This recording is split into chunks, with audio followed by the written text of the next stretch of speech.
আমাৰ আপত্তি একো নাই, তেওঁ প্ৰচাৰ চলাওক, কিন্তু আমাৰো আজি এটা ৰেলী আছিলে। আমাৰ মাজত কোনো নেতা নাই। আমাৰ সন্মানীয় কলিয়াবৰ জিলাৰ সভাপতি বাবুল বৰা ডাঙৰীয়া আছে। ইয়াত আহি আমি ৰেলী কৰি আছিলোঁ। ৰেলী কৰি থাকোঁতে দেখিছোঁ তেওঁলোকৰো সভা আছে। তেতিয়া আমি অনুভৱ কৰিছোঁ যে অসমৰ এজন বিৰোধী নেতা, যিজনে অসমক বেয়া পায়, যিজনে অসমত উদ্যোগ হোৱাটো নিবিচাৰে, তেনে যিজনে উন্নয়নৰ একো কামেই নকৰিলে 10টা বছৰ, আজি তেওঁ ইয়াত ভোট বিচাৰি অহাৰ সাহস ক'ত পালে? অপ্ৰীতিকৰ ঘটনা কি হৈছে, তেওঁলোকে সদায় সংঘৰ্ষৰ সৃষ্টি কৰিব বিচাৰে। তেওঁলোকৰ 2-4জন যুৱকে আহি আমাৰ যুৱকক মানে হতাহতি কৰি আমি দেখিবলৈ পাইছিলোঁ, প্ৰহাৰ কৰিবলৈ দেখা পাইছিলোঁ।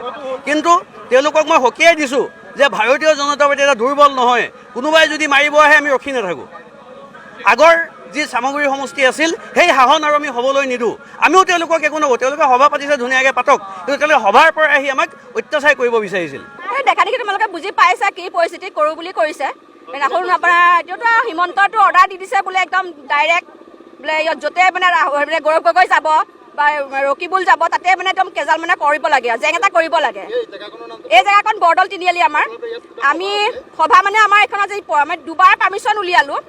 তেওঁলোকে আজি এখন আমি কালি DC অফিচত 12টা বজাৰ পৰা আহিছোঁ। 12টা বজাত DC ছাৰে কৈছে যে আপোনালোকৰ কোনো প্ৰব্লেম নাই, আমাৰ কোনো হেৰি থাকিব, প্ৰশাসন থাকিব, আপোনালোকৰ হেৰিখন আমি ভেনুটো সলাই দিছোঁ। পূজা ঘৰ আমাৰ পদুমণি পূজা ঘৰ আছিলে। পূজা ঘৰটো আমি কালি 5টা বজাত পাৰ্মিশ্যন পাইছোঁ, কিন্তু 7টা বজাত আমাক কৈছে যে আপোনালোকৰ কেঞ্চেল হৈ গ'ল, আপোনালোকে নতুনকৈ ভেনু উলিয়াওক। আমি নতুনকৈ ভেনু উলিয়াই দিলোঁ। ৰাতি 12টা বাজিছে তাৰপৰা আহোঁতে। আহি পেলাই এতিয়া আমি ৰাতিপুৱা একো কৰা নাই। এতিয়া আমাৰ একদম পূৰা এইখিনি মিটিংখন কৰিছোঁ। সিহঁতে আহি ইয়াত বহি লৈ পেলাই পূৰা একদম চাউণ্ড বক্স লগাই পূৰা হুলস্থুল। মানে কংগ্ৰেছে কি কৰিলে, প্ৰশ্ন সিহঁতে কৰিছে। সিহঁতে যে আজি কিবা প্ৰগ্ৰেম পাতিব, ৰকিবুল ওচৰলৈ যায় হাতটো পাতে, আজি বোলে কিবা ফাংচন আছে, বিহু আছে, পূজা আছে, যি আছে, কিন্তু এই পকী ৰাস্তাটোৰ ওপৰতে বহি চিঞৰিছে বোলে কংগ্ৰেছ